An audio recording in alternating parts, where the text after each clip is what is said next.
Bon, l'inconvénient, ce n'est autre qu'il faut encore reprendre le procès à zéro.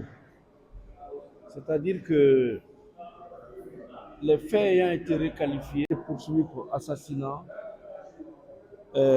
meurtre, coups et blessures volontaires,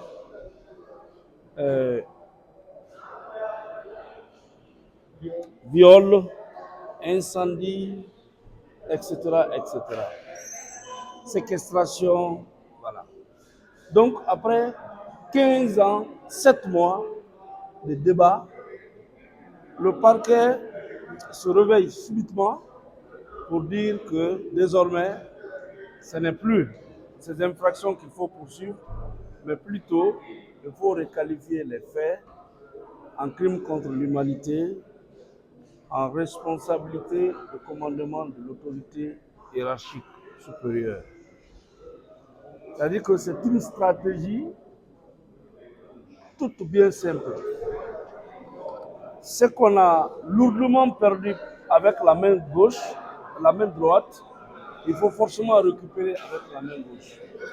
Parce qu'avec les infractions de droit commun, les infractions débattues, le parquet n'a pas pu prouver la commission de ces infractions. Donc tout de suite, sur ce terrain, le parquet se voit perdant. Il faut se rabattre sur un autre terrain qui est un fourre-tout, le crime contre l'humanité, qui est un fourre-tout, et qui a son réceptacle dans les dispositions des articles 194, 195, 198 et suivants, pour que coûte, personne n'échappe dans ce dossier.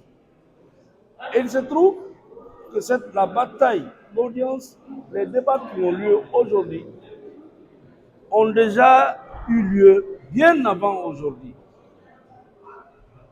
C'est-à-dire que tout le long de l'instruction préparatoire, la question de la requalification que la partie civile tient à cœur comme la prunelle de ses yeux, parce que la requalification c'est même un rêve pour les parties civiles, pour les victimes, qui pensent qu'il faut coûte que coûte habiller ce dossier-là en crime contre l'humanité.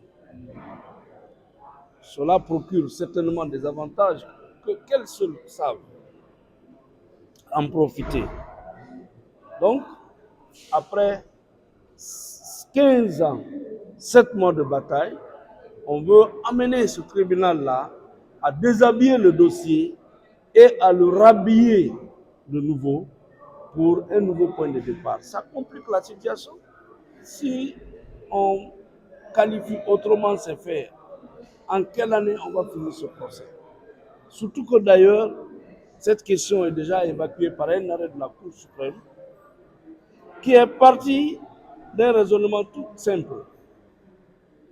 La Cour suprême a estimé que les infractions visées par les victimes, les infractions que les victimes souhaitent voir poursuivies, notamment les infractions prévues aux articles 194, 195 et qui sont relatives aux crimes contre l'humanité, soient retenues ici. Mais la Cour suprême avait indiqué qu'au moment des événements, c'est-à-dire le 28 septembre 2009, les infractions qui avaient été commises au stade ont été commises sous l'empire de l'ancien code pénal de 2010. Et la loi ne dispose que pour l'avenir. Elle n'a aucun effet rétroactif, sauf s'il s'agit d'une loi douce ou d'une loi interprétative, d'une ancienne loi. Donc les faits ne peuvent pas être commis en 2008. Une nouvelle loi est votée en 2019 et cette nouvelle loi vient régir, vient réglementer, vient sanctionner les faits qui ont été commis avant sa rentrée en vigueur. C'est un débat très intéressant en termes pédagogiques, en termes académiques, en termes de droit. Nous avons entendu beaucoup de théories que nous avons apprises d'ailleurs à la fac. Il y a deux courants.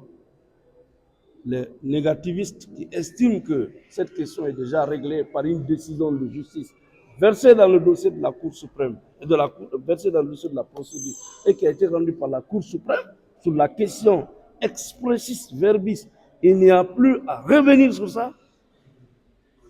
Et ça, c'est notre courant, les positivistes et les négativistes. Et les positivistes pensent que le tribunal saisi maintenant là peut bien, en raison du fait que le tribunal est saisi des faits et non de la qualification, en raison de son pouvoir de qualification, de réqualification, peut réqualifier. Mais c'est déjà trop tard.